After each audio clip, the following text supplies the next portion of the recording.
জুলাই আন্দোলনের ১৩ হত্যা মামলাসহ বিভিন্ন ইস্যুতে এই মুহূর্তে আন্তর্জাতিক অপরাধ ট্রাইব্যুনালের চিফ প্রসিকিউটর আমিনুল ইসলাম কথা বলছেন।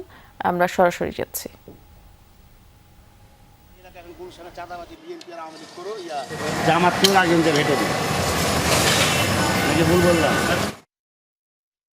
করেছেন বা ওই ল ফার্মকে জিজ্ঞেস করতে হবে যে তাকে কে এঙ্গেজ করেছে, কোন ক্ষমতা বলে তিনি এই চিঠি লিখেছেন। তা আমার কাছে ওভারঅল যেটা মনে হয়েছে যে ওই যে হাসানুল হক ইনু সাহেবের যেমন একটা নিউজ আইটেম করবার জন্য যেমন অ্যাপ্লিকেশন দিয়েছে, ঠিক আজকে যে চিঠির কথা আপনি বলছেন এইগুলো আসলে নিউজ আইটেম করার জন্য এগুলি করা বলে আমার কাছে মনে হচ্ছে। তবে এইগুলো করে এই ট্রাইব্যুনালের কোনো কার্যক্রম বিতর্কিতও করা যাবে না, কোনো কার্যক্রম বন্ধও করা যাবে না।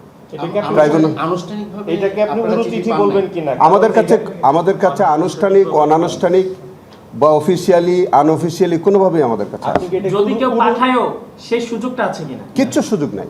আমি তো এক কথাই বললাম যে একজন ফিউজিটিভের পক্ষে অন্য কেউ কথা বলতে পারেন না, তিনি নিজেও পারবেন না।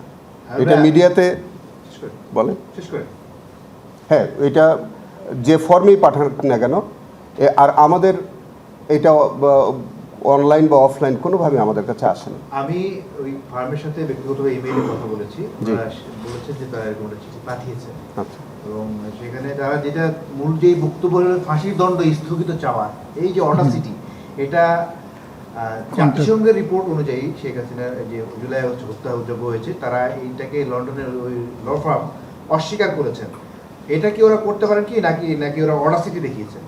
এটা তো আমি প্রথমেই বললাম যে একজন পলাতক আসামির পক্ষে পৃথিবীর কোনো ল ফার্ম সেটা লিগেলি তারা এরকম লিখতে পারেন না, এবং সেটা অডাসিটি কিনা সেটা আপনারা বিচার বিশ্লেষণ করে দেখবেন। আমাদের বক্তব্য হচ্ছে যে এই জাতীয় কার্যক্রম শুধু বেআইনি নয়, এই জাতীয় কার্যক্রম আমাদের ট্রাইব্যুনালের কার্যক্রমকে মানে প্রশ্নবিদ্ধ করার এবং এটা কন্টেম্পচুয়াস।